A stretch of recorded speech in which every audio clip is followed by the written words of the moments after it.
বিসমিল্লাহির রহমানির রহিম। আসসালামু আলাইকুম everyone, welcome to Jewel homeo হল। অল ভিউয়ার্স সকলে কেমন আছেন? নিশ্চয়ই সবাই ভালো আছেন।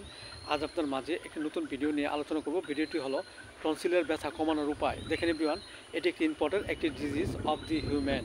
আমাদের মানবদেহে বড় জীবের গোড়ার দিকে আলজিবের দুই পাশে দুটি গ্রন্থি থাকে। উক্ত দুটি গ্রন্থি যখন ফুলে উঠে আমাদের মাঝে ব্যথা করে, তখনই আমাদের মাঝে টনসিল রোগটি দেখা দেয়। ইয়া হওয়া কারণ হলো আমাদের মাঝে যদি অত্যধিক পরিমাণে যদি আমরা ঠান্ডা লাগে গলায়, কিংবা আমরা যদি অত্যধিক পরিমাণে ঠান্ডা জাতীয় খাবার খাই, এর ফলে আমাদের মাঝে টনসিলাইটিস রোগটি দেখা দিতে পারে।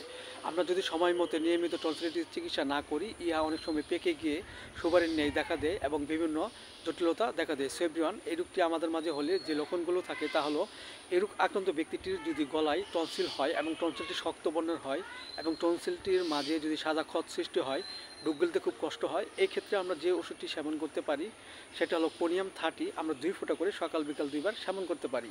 এছাড়া এই রোগ আক্রান্ত ব্যক্তিটি যদি গরম কাতর হয় এবং গলার ডান পাশে যদি টনসিলাইটিস সমস্যা দেখা দেয় এবং টনসিলের মাঝে যদি সাদা ক্ষত হয় এবং খুব ব্যথা করে, এই ক্ষেত্রে আমরা যে ওষুধটি সেবন করতে পারি সেটা হলো লাইকোপোডিয়াম 200। আমরা 2 ফোঁটা করে সকাল এবং বিকাল 2 বার সেবন করতে পারি। এছাড়া এই রোগ আক্রান্ত ব্যক্তিটির যদি পরজীবের গোড়ার আগায় যদি লাল বর্ণ ধারণ করে এবং খুব ব্যথা করে চিরিক মারা, এই ক্ষেত্রে আমরা যে ওষুধ সেবন করতে পারি সেটা হলো বেলেডোনা 30। আমরা 2 ফোঁটা করে সকাল বিকাল 2 বার সেবন করতে পারি। এছাড়া যদি আমাদের মাঝে যদি পুনরায় যদি টনসিল দেখা দেয় এবং কিছুদিন আগে তা ভালো হয়েছে এবং খুব ব্যথা করে গলা খুব ঢুক গিলতে কষ্ট হয়, এই ক্ষেত্রে আমরা যে ওষুধটি সেবন করতে পারি সেটা হলো ফাইটোলক্কা মাদার। আমরা 10 ফোঁটা করে সকাল বিকাল 2 বার সেবন করতে পারি। পাশাপাশি আমাদের হোমিওপ্যাথিক যে বায়োকেমিক বড়ি ক্যালকুলেট 4-6S 4টি করে বড়ি চিবিয়ে আমরা হালকা গরম কুসুম পানি সহ আমরা সকাল বিকাল 2 বার সেবন করতে পারি।